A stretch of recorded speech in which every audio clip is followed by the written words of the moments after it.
Well, hello, thank you for joining me today again on the Church History Trail.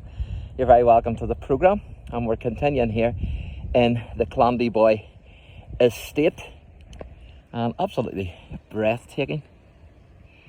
Now, the CLANDEBOYE estate's normally closed to the public, but on certain days of the year it opens, and this is one of those days because it's open today for a charity event, which is cancer research. And so it was a tenner in today to get to see round the estate, and also to get to see this building here, which is not seen overly much by the public. As I say, there are only certain times of the year that the grounds are opened. So the Blackwood family were of Scottish origin, and Adam Blackwood was born 1539 and he died in 1613. And he was actually Privy Councillor to Mary, Queen of Scots. And John Blackwood, who was born in 1591 and he died in 1663, he left Scotland for Ulster sometime towards the middle of the 17th century, having acquired considerable property here in County Down.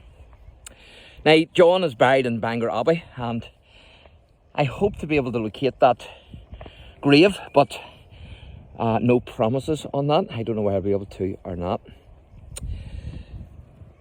So, John was a merchant and also a provost of Bangor, and he died on the 22nd of May 1663 at the age of 72.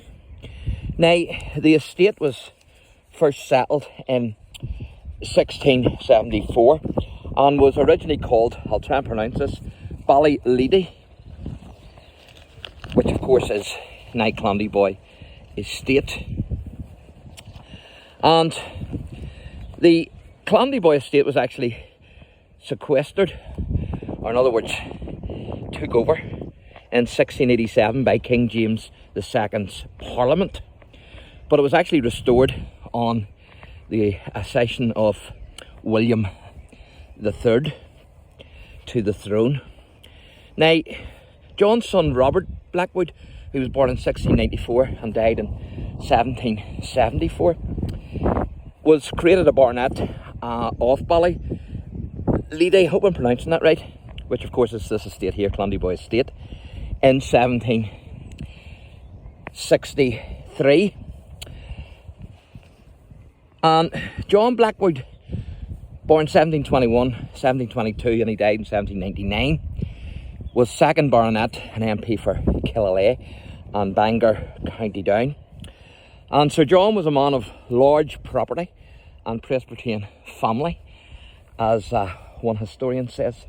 He's a member of the Whig Club of County Down, and he generally supported Catholic emancipation and parliamentary reform, voting for the major Catholic Relief Bill of 1793. Isn't that a fantastic mansion? And I like the old shutters. See the old white shutters? It gives you a real feel for the history of the place. Absolutely fantastic. Of course, this is a Georgian 19th century building. Absolutely fantastic, isn't it? Beautiful.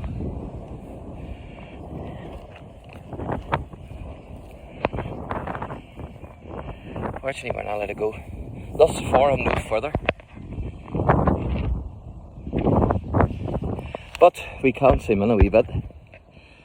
Not that we'll see much inside.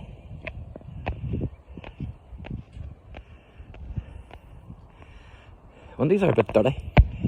We'll have to give them windows a wee clean. And just in the distance there, you can see the lake.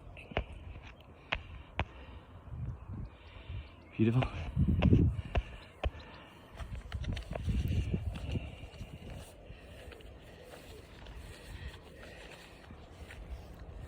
Isn't that marvellous? Could you imagine just standing there at your front porch and looking at this here?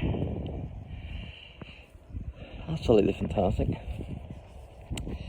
Now, Sir John was criticised by more zealous magistrates for his failure to suppress the United Irishmen's rebellion of 1798, John actually fled to Belfast during that year until peace was finally restored in the area. And John strongly opposed the union between the United Kingdom and Ireland, and he was actually preparing to go to Dublin and vote against the union when he died at the Ballyleedy estate on the 27th of February 1799 while he was putting his boots on, it is said.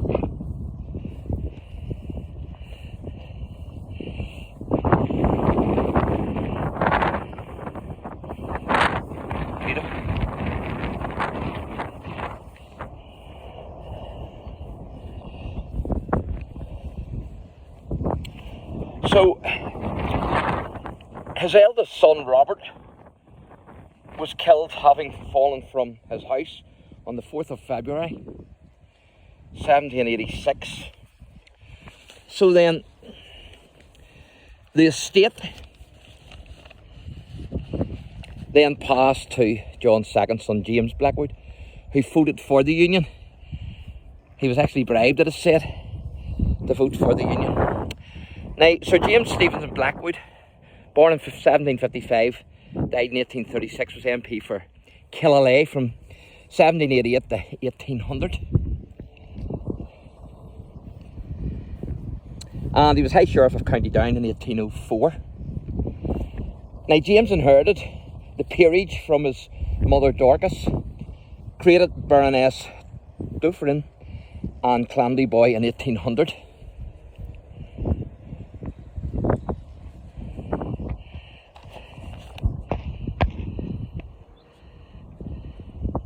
Not beautiful.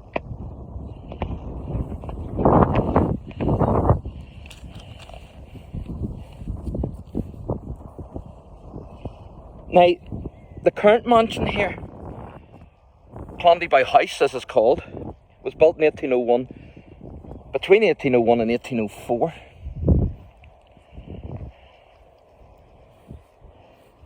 And it was built for James Blackwood. Now, Frederick Hamilton Temple Blackwood was the first Marquis of Dufferin and Ava. He was born 21st of June 1826 and he died 12th of February 1902. And as a youth, he was a popular figure in the court of Queen Victoria. So I'm going to zoom up there and see if we can see anything through that window. I can see like a glass. It's like something you see in a church window. A wee table with flowers on it as well.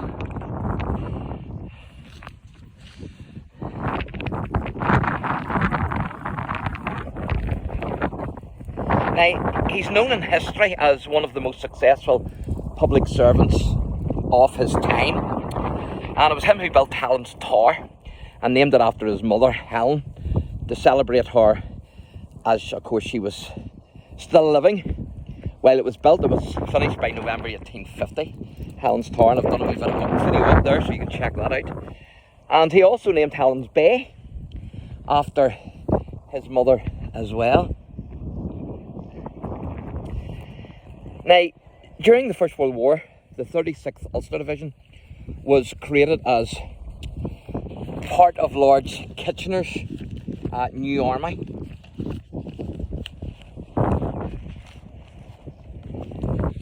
So the division was formed mainly from members of the Ulster Volunteer Force. Some of the division trained here at the Clandeboye estate before being sent to fight in the Battle of the Somme in 1916. And the Ulster Tower, also known as Thiefel Tower in France, is a replica of Helen's Tower on the estate here, which was established by the Somme Department in 1921 as a memorial to the 36th Ulster Division, who fell at the Battle of the Somme. So a big history here in Clandeboye estate, no doubt about it. And the grounds are absolutely gorgeous. So thanks for watching, and God bless.